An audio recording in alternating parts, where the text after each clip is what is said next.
Hello friends, welcome to the Impedius academy. I hope आप सभी अच्छे होंगे, पढ़ाई कर रहे होंगे, घर पे सेफ होंगे।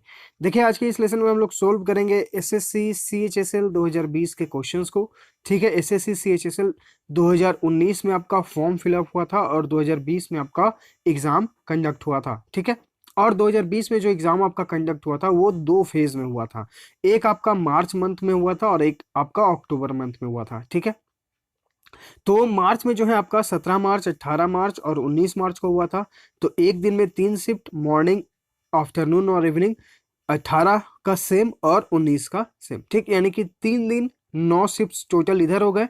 और उसके बाद जो आपका लॉकडाउन हुआ, लॉकडाउन के बाद जो आपका री एग्जाम हुआ, मतलब सारे जो शेड्यूल्ड हुए दोबारा, वो अक्टूबर मंथ में, तो 12 अक्टूबर से आपका एग्जाम शुरू हुआ था। ठीक है, तो हम लोग यहाँ पर जो है हर एक शिफ्ट का जो है यहाँ पे सॉल्यूशन कर रहे हैं इंग्लिश क्वेश्चन का। तो हम लोग यहाँ पर शिफ्ट वाइज आपको सॉल्यूशन प्रोवाइड कर रहे हैं ताकि आप जो है प्रीवियस ईयर क्वेश्चंस को देखकर जो है बहुत कुछ सीखें।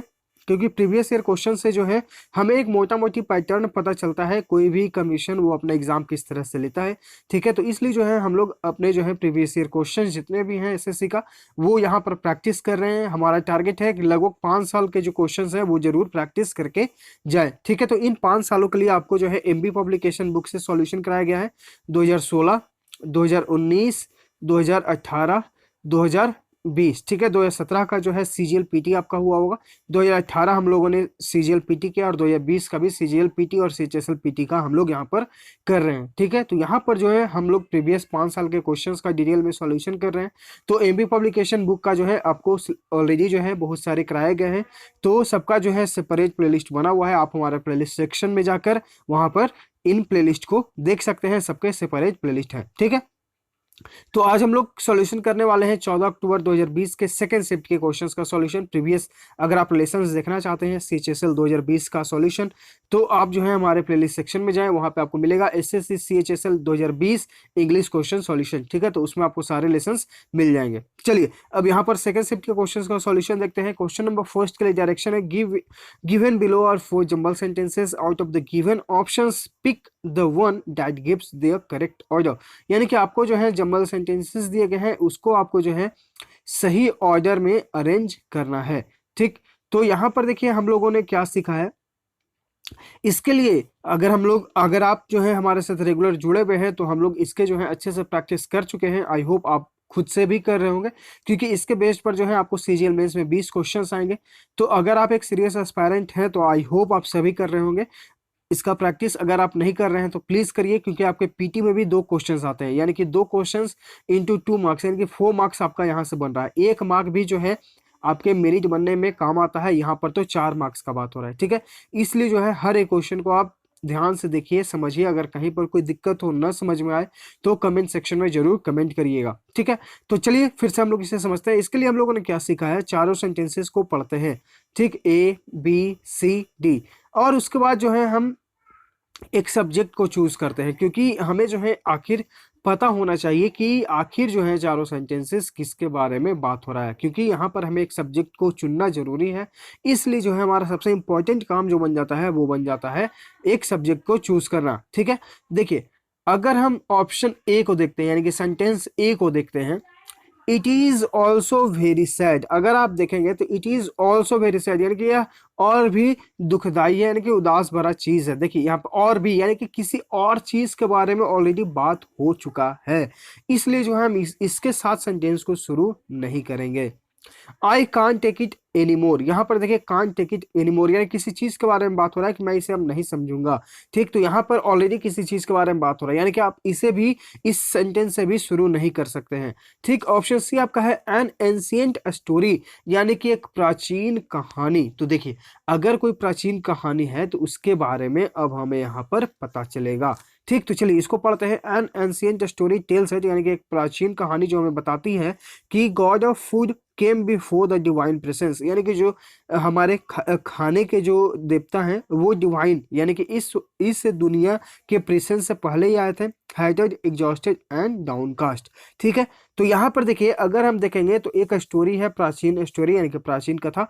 तो आप यहाँ से आप शुरू कर सकते हैं। तो अगर आप देखेंगे तो सी के साथ हमारा सेंटेंस शुरू होगा। तो अगर आप देखिए ऑप्शंस गिवन है तो ऑप्शन ए और ऑप्शन बी आप एलिमिनेट कर सकते हैं। ठीक, अब यहाँ पर हमें पता चला कि हमारा जो सब्जेक्ट है वो है आपका एंशिएंट स्टोरी।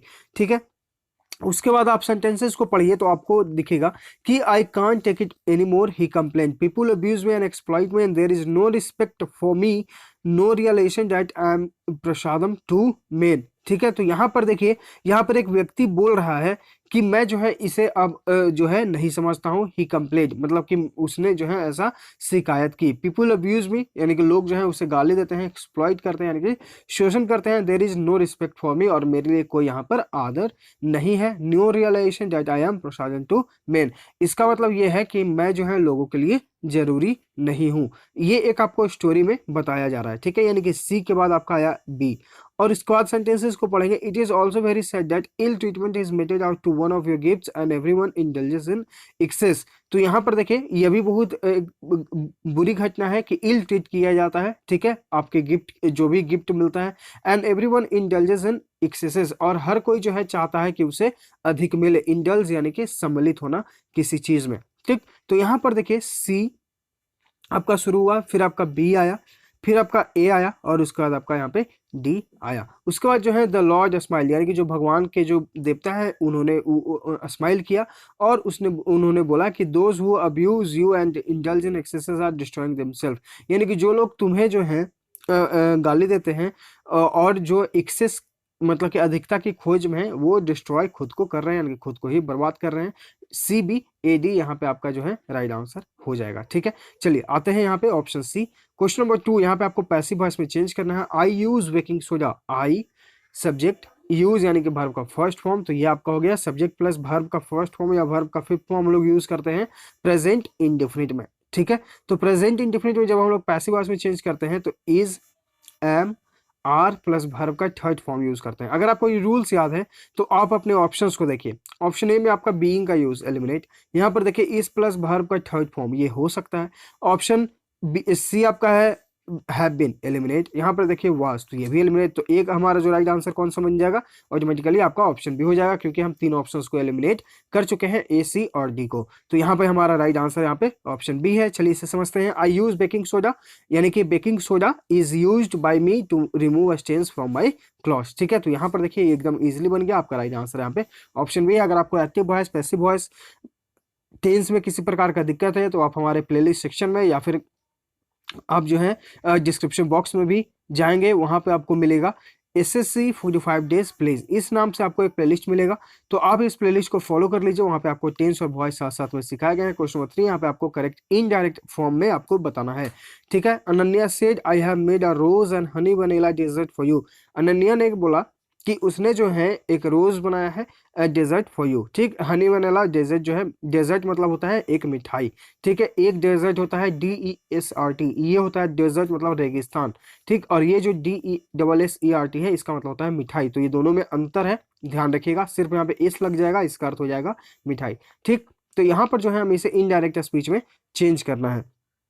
ठीक, तो यहाँ पर देखिए ऑप्शंस है अनन्या टोल्ड मी, क्योंकि ये पार्ट जो है पास्ट में है तो इस पार्ट को भी हम पास्ट में ही बनाएंगे। ठीक, तो अगर आपको ये रूल याद है तो ऑप्शन बी में देखिए इज एलिमिनेट, यहाँ देखिए वुड एलिमिनेट, यहाँ पर देखिए वाज एलिमिनेट। चूंकि ये प्रेजेंट परफेक्ट में है तो इस पार्ट को हम जो है पास्ट परफेक्ट में ही बनाएंगे, बस उसके पास्ट फॉर्म में चेंज करेंगे। जैसे यहाँ देखिए ये आई हैव मेड यानी कि सब्जेक्ट प्लस हैज है प्लस वर्ब का थर्ड फॉर्म हम लोग यूज करते हैं प्रेजेंट परफेक्ट में।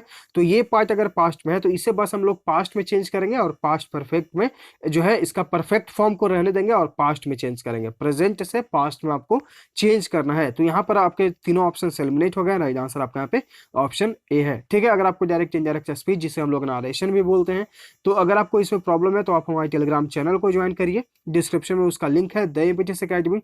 ठीक है, आप वहां से जाकर उसके सर्च आइकन में सर्च करिए नारेशन, NARRATION, इस नाम से आपको एक PDF मिलेगा। वहां पे आप उसे अच्छे से पढ़ लीजिए, पूरी डिटेल में आपको एक्सप्लेनेशन के साथ बताया गया है। उसके बाद आपको जो है नारेशन में किसी प्रकार का दिक्कत नहीं होगा। क्वेश्चन 4 यहाँ पे आपको इनकरेक्ट स्पेल को चूज करना है। ऑप्शन है मैरिज यानी कि शादी करना, सिम्फोनी यानी कि स्वर से संबंधित, ठीक है, स्वर का मिलाना, इन ट्रूइंग INTREIGUING, इन ट्रूइंग इसका मतलब क्या होता है पेचीदा, ठीक है, राइट आंसर आपका यहाँ पे इनकरेक्ट ऑप्शन सी है, सेपरेट यानी कि अलग, ऑप्शन सी राइट आंसर। चलिए कॉम्प्रिहेंशन है, आपको इसे फिल करना है। वन फायरमैन डाइड, एक जो है फायरमैन वो मर गया, वाइल 14 अदर्स, जबकि 14 व्यक्ति जो हैं हैड अ नैरो एस्केप, और जबकि 14 व्यक्ति जो हैं वहां से भाग निकले यानी कि बच निकले। ठीक है, when a part of the factory come outlet of a well known battery, यहाँ पर जो है बात हो रहा है कि वो जो 14 व्यक्ति है वो नैरो एस्केप यानी कि बाल बाल बचे। When a part of factory come outlet यानी कि जहाँ पे आउटलेट है, कम फैक्ट्री भी है वो, well known battery fill in the blank, battery manufacturing हम लोग यहाँ पर यूज करेंगे, क्योंकि हमें यहाँ पर जो है एक जो है पार्टिसिपल के फॉर्म में एक सब्जेक्ट को सॉरी वर्ब को चुनना है। तो मैन्युफैक्चरिंग जो है यहाँ पे बनाने वाली जो कंपनी है, बैटरी मैन्युफैक्चर जो करती है, firm where they were battling a major, where they were battling a major, fill in the blank, trouble, blaze, fracture या फिर र्यून। यहाँ पे हम लोग यूज करेंगे ब्लेज यानी कि आग लगना। ठीक है, वहां पर उन्होंने जो है बहुत ही बड़ा मतलब कि आग का सामना किया, यानी कि वहां पर जो है बहुत ही बड़ी आग लग गई। ठीक है, major blaze collapsed following a series of sudden explosion in west Delhi, यानी कि वेस्ट दिल्ली में जो है अचानक से एक्सप्लोजन हुआ और उसकी वजह से जो है वहां पे बहुत ही बड़ा ज्वाला उत्पन्न हुआ, और वो जो है क्या है, बैटरी मैन्युफैक्चरिंग फर्म है, यहाँ पर बेसिकली ये बात हो रहा है। ठीक है, कि उस एक्सप्लोजन में जो है एक व्यक्ति जो है यानी कि एक फायरमैन जो है वो मर गए और 14 व्यक्ति जो है वो वहां से बाल बाल बचे। ठीक, the brave fireman who had join the department, यानी कि जो बहादुर जो फायरमैन थे जिन्होंने इस डिपार्टमेंट को ज्वाइन किया था, यानी कि जो डिपार्टमेंट को ज्वाइन किया था लास्ट ईयर पिछले साल, एंड गॉट मैरिज, ऑप्शन है एविडेंटली, रिसेंटली, जेनरसली या फिर इवेंचुअली। तो हम लोग यहाँ पर क्या यूज करेंगे, ऑप्शन सी यानी कि रिसेंटली का, जिन्होंने हाल ही में शादी किया था। ठीक है, was buried under a pile of debris, जो है वरीड यानी कि अंदर जो है धस गए थे, under a pile of debris यानी कि कूड़े कचड़े के अंदर, following explosions which were fill in the blank, which were advocate horrified amaze या फिर ट्रिगर्ड। तो हम लोग यहाँ पर यूज करेंगे ट्रिगर्ड का, विच वाज ट्रिगर्ड, ट्रिगर्ड मतलब होता है कि शुरू होना। ठीक है, ट्रिगर्ड मतलब क्या होता है, शुरू होना। Which were triggered by a compressor burst, तो ये जो है यहाँ पे पूरा जो एक्सप्लोजन हुआ था वो किसके कारण, तो कंप्रेसर वर्स्ट के कारण हुआ था। ठीक है, वेयर यहाँ पे ट्रिगरिंग, ट्रिगर मतलब होता है शुरू होना, कंप्रेसर ब्रस्ट यानी कि कंप्रेसर में जो बस्ट लग गई, आग हो गई, शुरू लग गई, उसके कारण जो है ये पूरा एक्सप्लोजन जो है हुआ था। The fireman died due to, जो फायरमैन है वो डाइड किसके कारण, तो एग्जॉर्बेंट मतलब होता है अत्यधिक, टावरिंग मतलब कि ऊंचा, लेविस यानी कि खर्चीला, एक्सेसिव यानी कि अत्यधिक। तो यहाँ पर हम लोग यूज करेंगे एक्सेसिव का, यानी कि वहां पर जो है the fireman died due to excessive bleeding, यानी कि जो फायरमैन है वो एक्सेसिव यानी कि अधिक ब्लीडिंग के कारण जो है वो मर गए, और स्मोक इनहेलेशन यानी कि वहां पर जो है पूरा धुआं धुआं हो गया था। It took fireman 5 hours to pull his body out of the debris, fireman जो जितने भी थे उनको जो है उनके बॉडी को कचड़े में से निकालने के लिए लगभग जो है 5 घंटे लगे। ठीक है, तो यहाँ पर बेसिकली बात हो रहा है कि एक कंपनी है, ठीक है, या फिर एक फर्म है जहाँ पर बैटरी बनती है, वहां पर जो है एक्सप्लोजन हुआ, तो वहां से जो है एक फायरमैन गए, तो एक फायरमैन जो है वो उनकी डेथ हो गई, और 14 व्यक्ति जो है वहां से बाल बाल बचने में निकले, बाल बाल जो है बचकर निकले। ठीक है, जो जो व्यक्ति जो है वहां पर जिनकी डेथ हुई थी वो जो है लास्ट ईयर ही जो है उन्होंने डिपार्टमेंट को ज्वाइन किया था, हाल ही में उनकी शादी भी हुई थी, बेसिकली आपका यहाँ पर बात हो रहा है। और उनकी बॉडी को निकालने में उन्हें जो है लगभग 5 घंटे का समय लगा कूड़े कचड़े से, जो अब वहाँ पे एक्सप्लोजन हुआ था। ठीक, क्वेश्चन बताइए, यहाँ पे आपको फिल इन द ब्लैंक करना है। I found the scene of the some people making fun of a beggar quite, fill in the blank, destructive, sociable, repulsive या फिर एडमायरेबल। ऑप्शंस जो हैं डिस्ट्रक्टिव इसका मतलब है विनाशकारी, सोशेबल यानी कि मिलनसार सामाजिक, रिपल्सिव यानी कि घृणात्मक, एडमायरेबल यानी कि प्रशंसनीय। हम लोग यहाँ पर क्या यूज करेंगे, रिपल्सिव का यूज करेंगे। I found the scene of some people making fun of a beggar quite repulsive, यानी कि मैंने देखा कि कुछ लोग जो हैं बेगर का बहुत ही बुरे तरीके से जो है वहां पर उसका मजाक उड़ा रहे थे। रिपल्सिव यानी कि घृणास्पद, यानी कि वो जो है बेगर से काफी मतलब कि घृणास्पद तरीके से जो है उसका मजाक वहां पर उड़ा रहे थे। क्वेश्चन नंबर 11, यहाँ पे आपको एंटोनिम बताना है प्रोवोक का। प्रोवोक मतलब क्या होता है, प्रोवोक मतलब होता है भड़काना। ठीक है, अब एंटोनिम आपको बताना है, यानी कि विपरीत, अपोजिट, भड़काना। अब इसका विपरीत क्या होगा, बेक ऑन, बेक ऑन मतलब होता है इशारा करना, इनकरेज यानी कि प्रोत्साहित करना, प्रोत्साहित करना किसी काम को करने के लिए, अपीज यानी कि शांत करना, स्टिमुलेट यानी कि उत्तेजित करना। तो राइट आंसर आपका यहाँ पे ऑप्शन सी है। एक व्यक्ति को भड़काया जा रहा है और एक व्यक्ति को शांत किया जा रहा है। राइट आंसर आपका यहाँ पे ऑप्शन सी। क्वेश्चन 12 यहाँ पे आपको सिनोनिम यानी कि प्रवाची शब्द बताना है प्रिजुडाइज का। प्रिजुडाइज मतलब होता है पक्षपात करना, ठीक है, यानी कि आप किसी एक के फेवर में ज्यादा हैं, पक्षपात करते हैं। ऑप्शन से एडवांटेज यानी कि फायदा, टॉलरेंस यानी कि सहना, जस्टिस यानी कि न्याय, बायस यानी कि पक्षपात होना। राइट आंसर आपका यहाँ पे ऑप्शन डी हो जाएगा। क्वेश्चन नंबर 13 यहाँ पे आपको ग्रामेटिकल एरर को फाइंड आउट करना है। A panel has been framed to look within the security needs of the college students. एक पैनल बनाया गया है जो look within the security needs of the college student, जो college student के security need को का जो है वहां पर पता लगाएंगे, इसलिए जो है एक पैनल बनाया गया है। ठीक है, तो पता लगाने के लिए, किसी चीज को समझने के लिए हम लोग लुक विद इन का यूज नहीं करते हैं, हम लोग यूज करते हैं लुक इनटू का। ठीक है, तो यहाँ पर जो एरर है वो है आपका ऑप्शन सी, यहाँ पे हम लोग यूज करेंगे लुक इनटू। क्वेश्चन 14 यहाँ पे आपको जंबल सेंटेंस दिया गया है, तो इसको आपको कमेंट बॉक्स में आंसर बताना है, कमेंट करके। अगर आप समझ रहे हैं तो प्लीज बताइएगा। क्वेश्चन 15 यहाँ पे आपको अंडरलाइन सेगमेंट में अगर लगता है कि इंप्रूवमेंट की जरूरत है तो गिवन ऑप्शन से करें, नहीं तो फिर नो इंप्रूवमेंट ऑप्शन के साथ जाएं। She is quite capable of looking after herself. Look after यानी कि देखभाल करना, वो जो है खुद अपनी देखभाल कर सकती है। आर नॉट सी। तो यहाँ पर देखिए ये आपका क्वेश्चन टैग है, तो क्वेश्चन टैग में ये जो पार्ट होता है, इस पार्ट जो भी फॉर्म में होता है उसे हम फॉर्म में ही लिखते हैं। और यहाँ पर ध्यान ये रखा जाता है कि अगर ये पार्ट पॉजिटिव है या फिर अफर्मेटिव जिसे हम लोग बोलते हैं, तो जो आपका क्वेश्चन टैग है उसे हम लोग नेगेटिव में बनाते हैं। ठीक, तो सी इज यानी कि ये प्रेजेंट में है, तो इस पार्ट को यानी कि जो आपका क्वेश्चन टैग बनाना है उसे हम नेगेटिव में ही बनाएंगे। ठीक, लेकिन हमें ये देखना होता है कि ये जो पार्ट है वो किस फॉर्म में है। तो सी इज यानी कि वो सिंपल प्रेजेंट में है, तो उसे हम लोग जो है उसी फॉर्म में बनाएंगे। तो यहाँ देखिए आर नॉट का यूज हुआ है, सब्जेक्ट सिंगुलर, तो भर भी हम लोग सिंगुलर फॉर्म में ही यूज करेंगे, इसलिए जो है नो इंप्रूवमेंट वाला ऑप्शन एलिमिनेट। वांट सी ये यहाँ पे विल का होता है, एलिमिनेट। वाज यहाँ पे जरूरत है नहीं क्योंकि ये प्रेजेंट में है, तो यहाँ पर जो है हम सब्जेक्ट सिंगुलर तो भर भी सिंगुलर, इज का यूज करेंगे, इज नॉट सी। यहाँ पे ऑप्शन है राइट आंसर। क्वेश्चन नंबर 16 यहाँ पे आपको इडियम का अर्थ बताना है। Add insult to injury. ठीक है, इसका अर्थ क्या होता है? इसका मतलब होता है कि act in a way that makes a bad situation worse, यानी कि आप जो है इस तरह से काम करते हैं जो उस स्थिति को और खराब कर देता है, बदतर कर देता है। Make a bad situation ever worse. ठीक है, यानी कि आप उस स्थिति को और खराब कर देते हैं। राइट आंसर आपका यहाँ पे ऑप्शन बी है, सॉरी ए है। Play a prank on someone. Prank मतलब होता है किसी के साथ मजाक करना। Say words that are very offensive, यानी कि आपने कुछ ऐसा कहा जो बहुत ही अपमानजनक है। ऑफेंसिव यानी कि अपमानजनक। हर्ट समवन फिजिकली, यानी कि आप जो है किसी को शारीरिक रूप से चोट पहुंचाते हैं। राइट आंसर आपका ऑप्शन है। क्वेश्चन नंबर 17 यहाँ पे आपको सिनोनिम बताना है। सिनोनिम यानी कि प्रवाची शब्द। परसिक्यूशन इसका मतलब होता है सताना। ठीक है, परफेक्शन यानी कि पूर्णता। अफ्लिक्शन, अफ्लिक्शन मतलब क्या हो गया? इसका मतलब होता है दुख। ऑपरेशन यानी कि सताना। राइट आंसर आपका यहाँ पे ऑप्शन सी। स्टिमुलेशन यानी कि उत्तेजना करना। क्वेश्चन नंबर 18 यहाँ पे आपको इडियम का अर्थ बताना है। Jump on the wagon. इसका मतलब क्या होता है? जंप ऑन द वैगन, इसका मतलब होता है कि आप जो है कुछ ऐसे एक्टिविटी में सम्मिलित होते हैं जो आपको सक्सीड करता है, यानी कि जो आपको पॉपुलर करता है। Get involve in an activity because it is likely to succeed, यानी कि आप उस एक्टिविटी में इन्वॉल्व होते हैं जो आपको लगता है कि हमें सफलता दिलाएगी, आपको पॉपुलर करेगी। राइट आंसर आपके यहाँ पे ऑप्शन ए हो जाएगा। क्वेश्चन नंबर 19 यहाँ पे आपको अंडरलाइन सेगमेंट में इंप्रूवमेंट की जरूरत है तो करें, नहीं तो फिर नो इंप्रूवमेंट ऑप्शन के साथ जाए।